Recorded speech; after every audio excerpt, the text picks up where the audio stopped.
जगामध्ये 3 गोष्टी अत्यंत दुर्लभ आहेत. पहिली गोष्ट आहे मनुष्यत्वम.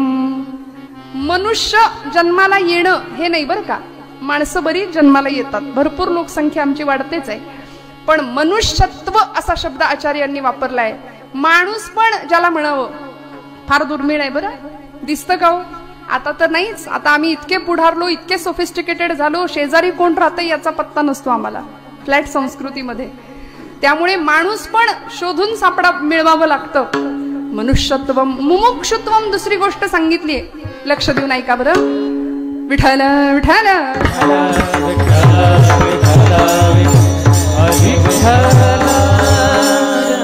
पहिली गोष्ट मुमुक्षुत्व, मनुष्यत्व. दुसरी गोष्ट मुमुक्षुत्व, मोक्षाची इच्छा असणं.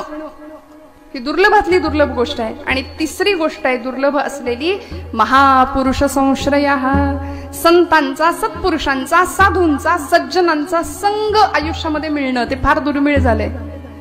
साधू माणसं, ज्यांनी सा धुतले त्याला म्हणायचं साधू, ज्यांनी षडविकार धुवून टाकले त्याला म्हणायचं साधू. आणि अशा वृत्तीची माणसं आजूबाजूला मिळणं हे दुर्मिळ होऊन बसलंय. म्हणून आचार्य म्हणाले या 3 गोष्टी जगात अत्यंत दुर्लभ आहेत.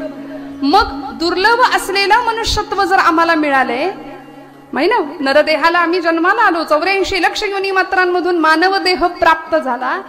त्या देहाचं खरं सार्थक काय आहे? जन्मा आल्याचे सार्थक विठ्ठलाची एक देखलिया. सार्थक काय आहे हो? या नरदेहीचे निज्ञाने सच्चिदानंद पदवी घेणे, एवढा अधिकार नारायणे कृपावलोकने दिधला. धन्य धन्य हा नरदेहो, येथील अपूर्वता पहा हो. जो जो की जे परमार्थला हो, तो तो पावे सिद्धी ते. सकल देहा माझी पहावो. नाथ भागवत. अति दुर्लभ मनुष्य देव, याची या प्राप्तीचा संभवो, तो अभिप्रावो अति दुर्लभ.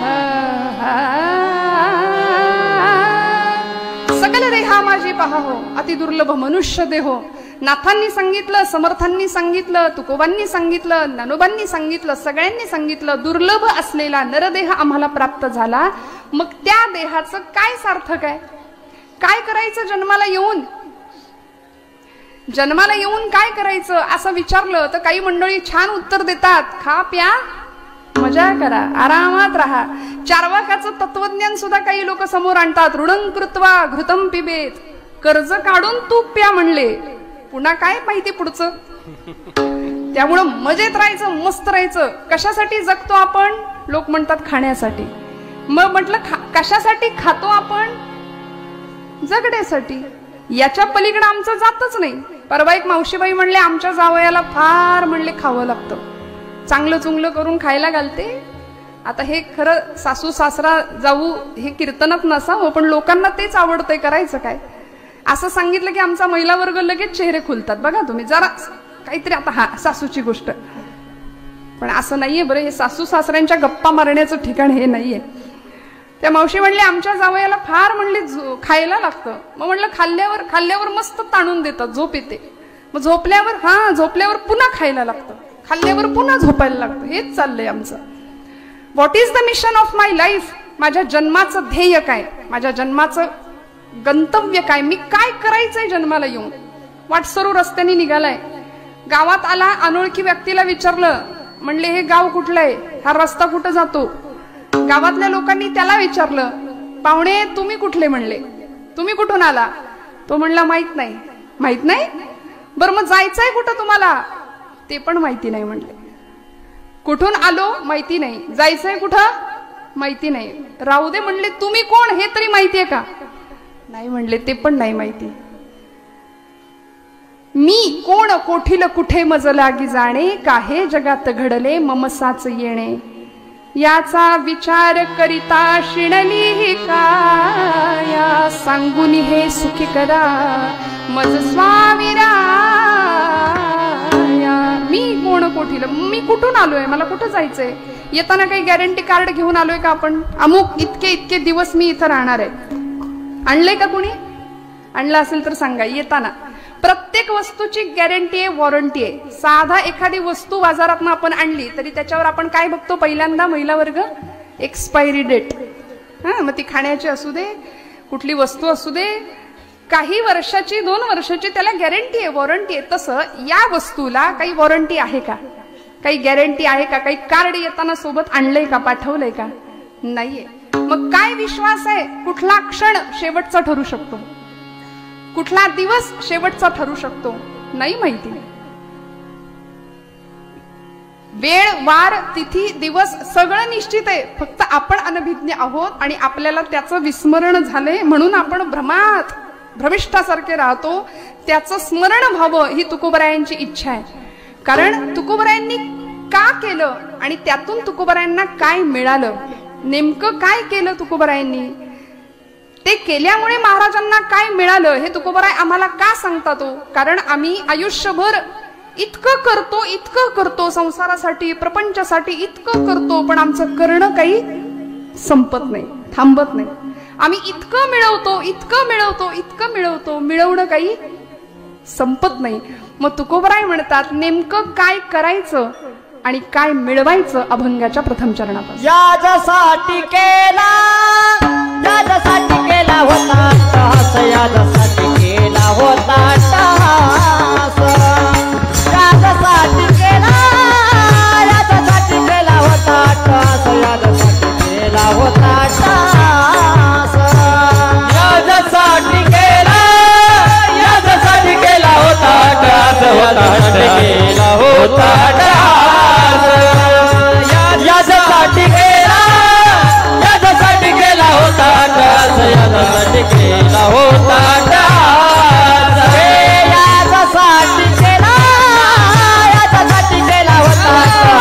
यासाठी केला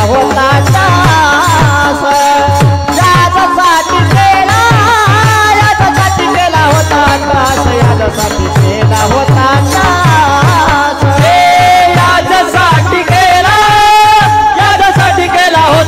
टास, यासाठी केला होता टास, यासाठी केला होता टास,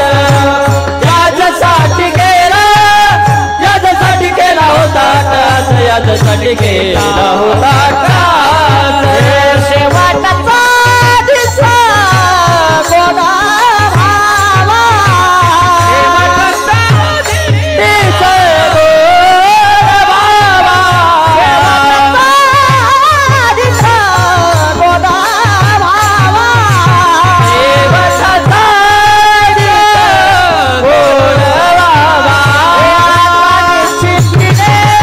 आता निश्चितीने पावलं विसावा, आता निश्चितीने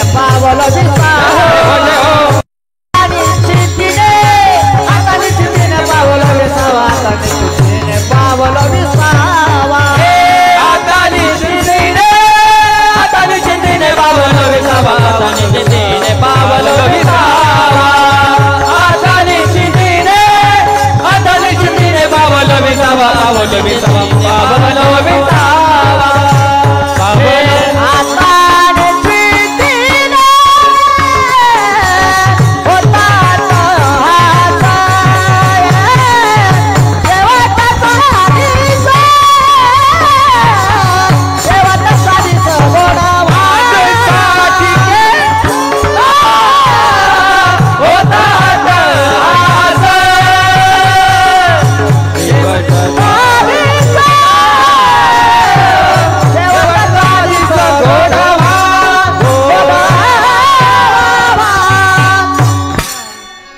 वाजवा वाजवा, मनापासून टाळ्या वाजवा.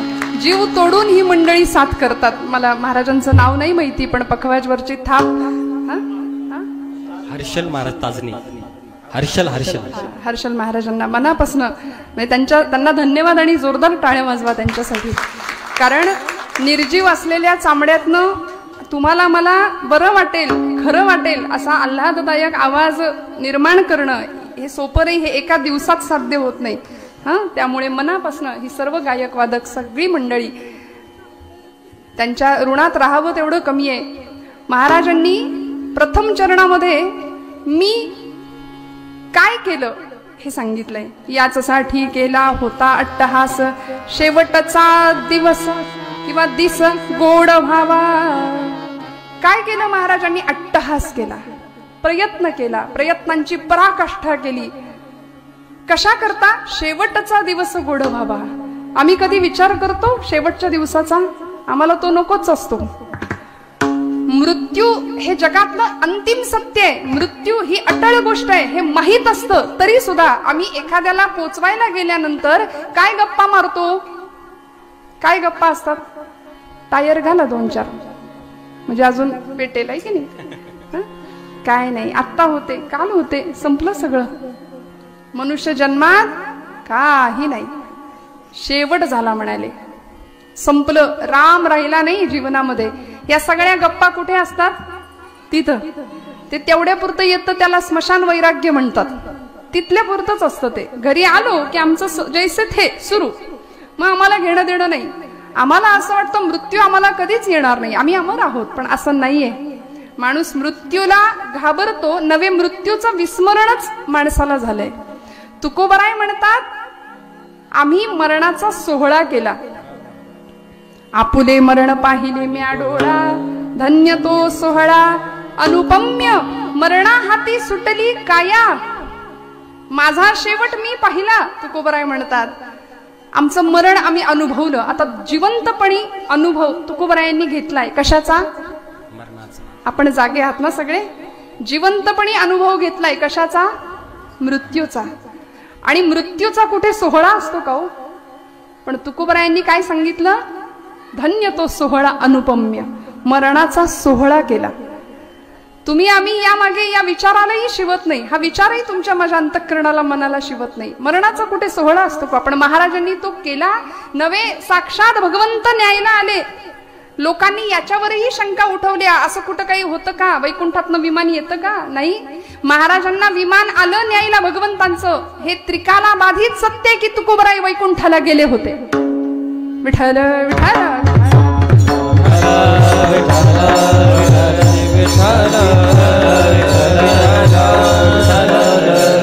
याचसाठी केला होता अट्टहास, शेवटचा दिस गोड व्हावा. आता निश्चिंतीने पावलो विसावा, खुंटलिया धावा तृष्णेची.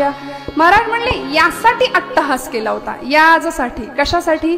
साध्य मिळवायचं होतं. कुठलं साध्य? अद्वैत भक्तीचं, भगवंताशी एकरूपत्वाचं. मी म्हणजे पांडुरंग, पांडुरंग म्हणजे मी. देव पहावयासी गेलो तेथे देवाची होऊन ठेलो. हा अनुभव महाराजांना घ्यायचा होता. यासाठी केला होता अट्टहास. यासाठी अट्टहास केला, प्रयत्न केला. काय प्रयत्न केले? कशासाठी केले? शेवटचा दिस गोड व्हावा. महाराजांनी शेवटाचा विचार केला बरं का, शेवटाचा विचार केला. आता शेवटचा दिवस म्हणजे नेमकं काय? म्हणजे नेमका कुठला दिवस? त्या दिवसाच्या प्रतीक्षेत आम्ही कधीच नसतो. आम्हाला तो दिवस आमच्या आयुष्यात कधीच नको असतो. पण ज्या मंडळींनी, ज्या महापुरुषांनी, ज्या संतांनी, ज्या क्रांतिकारकांनी, ज्या वीरांनी त्या दिवसाचा विचार केला, त्यांचं जगणं खऱ्या अर्थी सार्थकी झालं. जन्मले तेच जगती, जन्मले तेच जगती.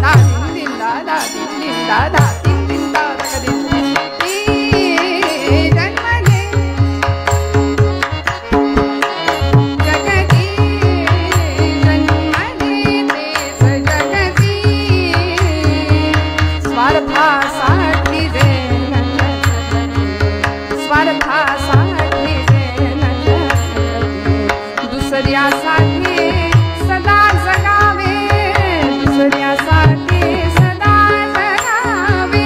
चंदना परी झिजूनी जावे, चंदना परी झिजूनी जावे. मरुनी जीवन पावन करते, मरुनी जीवन पावन करते. जन्मले तेच जगती, जन्मले तेच जगती, तेच जगती, तेच जगती. शेवटचा दिवस गोड.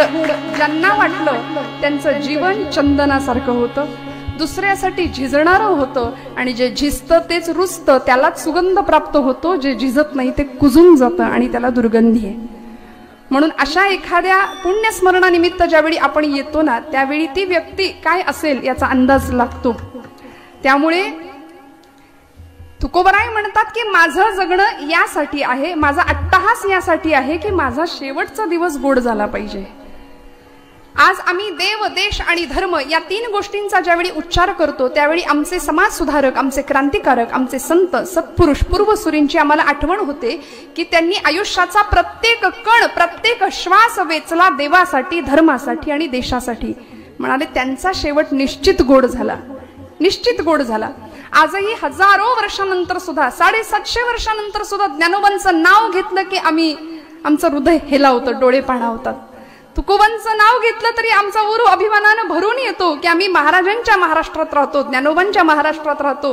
कारण महाराष्ट्राचं हे रसायन बनलंय ज्ञानोबा तुकोबा. यांच्याशिवाय आमचं जगणं निरर्थक आहे.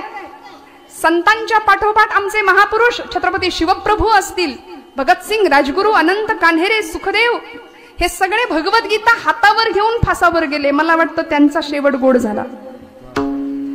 या सगळ्यांच्या जीवनाचा सांगोपांगपणे आपण जर विचार केला तर आपल्या लक्षात येतं श्रोते हो, आम्ही जन्माला येऊन करतो काय?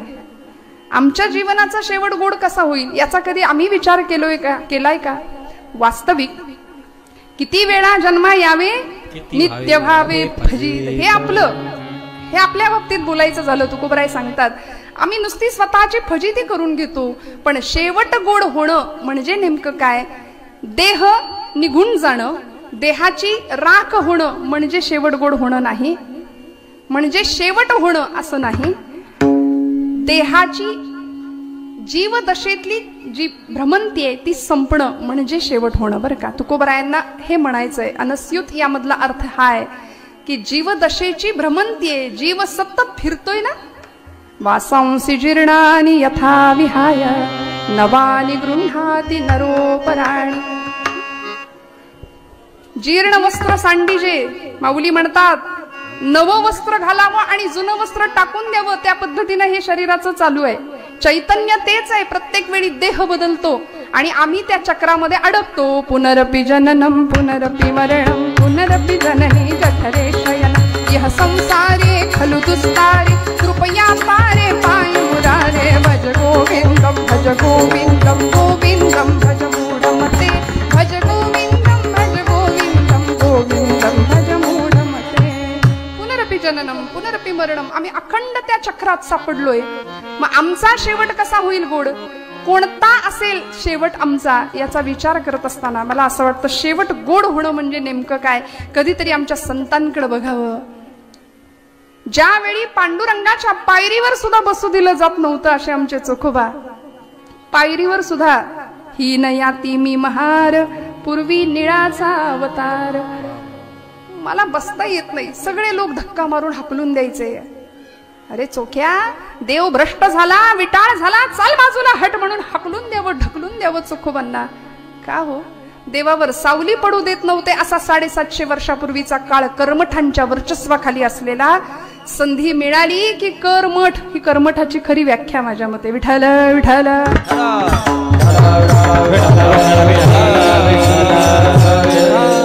काय गंमत आहे, सद्भावाचं लोणी देवाचरणी यांनी कधी माखायचं नाही. कर्मठ कुणाला म्हणायचं?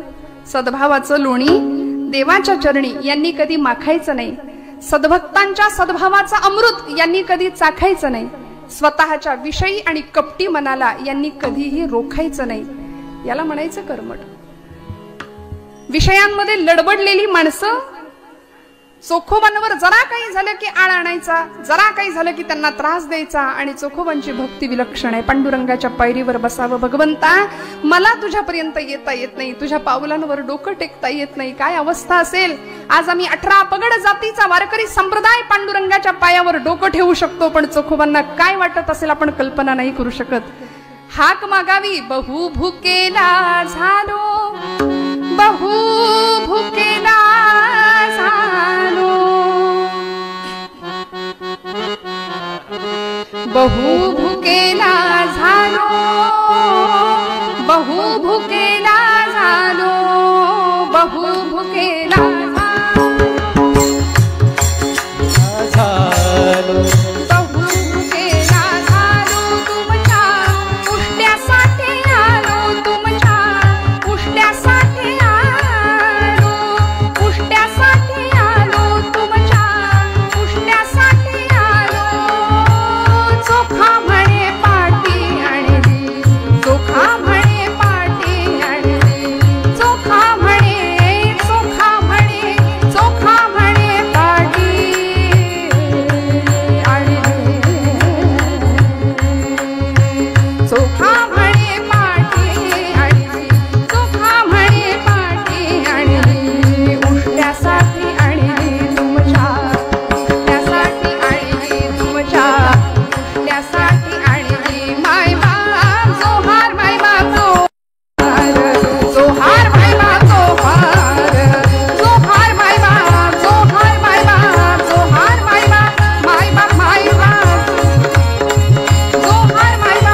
पांडुरंगाची कृपा झाली आणि काय व्हावा जीवनाचा शेवट, तोही असा तसा नाही, खऱ्या अर्थी गोड झाला. खऱ्या अर्थी जीवदशेतनं मुक्तता मिळाली, पांडुरंगाच्या अगदी जवळ सानिध्य मिळालं.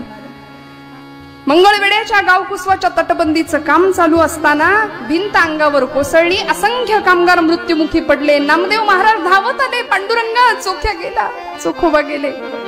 भगवंतांनी सांगावं माझा शेला घ्या आणि या शेल्यामध्ये चोखोबांच्या अस्थी गोळा करून आणा.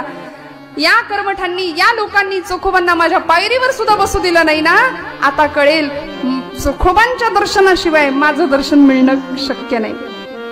भक्ताला असा अधिकार प्राप्त करून दिला आणि पांडुरंग परमात्मा सांगतात चोखोबांच्या अस्थी गोळा करून आणा. प्रश्न पडला, नामदेव स्वतः गेले, लोकांना पाठवलं. अस्थी उचलावी, भगवंतांनी सांगितलं होतं कानाला लावा, विठ्ठल विठ्ठल विठ्ठल. आवाज आला जमेला धरा, नाही आवाज आला फेकून द्या. ज्या अस्थीमधून, ज्या हाडामधून विठ्ठल विठ्ठल असा नाम यावं ती अस्थी गोळा करावी. असं करत करत चोखोबांच्या सगळ्या अस्थी गोळा केल्या. काय आदर्श आहे भक्तीचा. नुसतं नाम घेतलं पण ते नाम झिरपत झिरपत झिरपत हाडापर्यंत, हाडा मांसामध्ये रक्तामध्ये पोहोचलं, रोम रोम विठ्ठलमय झालं असे आमचे चोखोबा. आणि त्या अस्थी गोळा करून आणून पांडुरंगाच्या समोर चोखोबांची समाधी भगवंतांच्या म्हणण्यानुसार नामदेवांनी स्वतः बांधली आहे. हा अधिकार चोखोबांचा. शेवट गोड व्हावा तर असा श्रोते हो. कोणता शेवट? तो गोड व्हायचा म्हणजे नेमकं काय आणि त्याच्यासाठी अट्टाहास करायचा म्हणजे नेमकं काय करायचं. अभंगाचं दुसरं चरण. आता निश्चित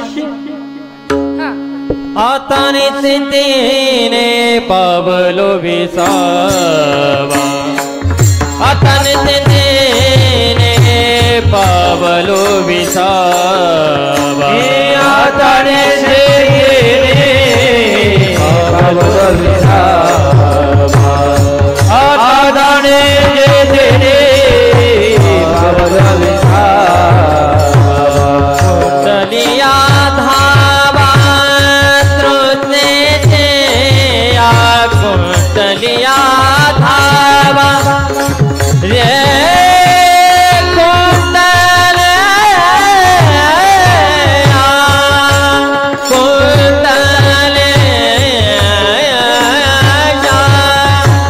कुंडलिया धावा तृष्णेचे, कुंडलिया धावा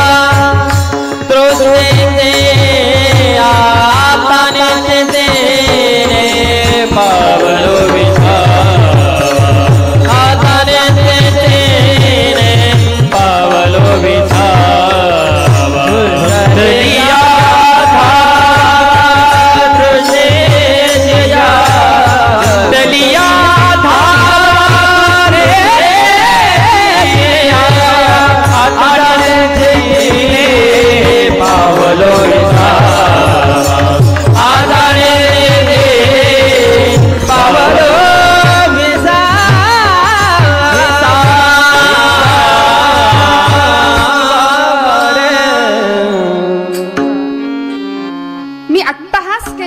शेवटचा दिवस गोड व्हावा या करता. त्यातून मला काय मिळालं हे या चरणात महाराज सांगतायत. आता निश्चिंतीने पावलो विसावा, खुंटलिया धावा कृष्णेची.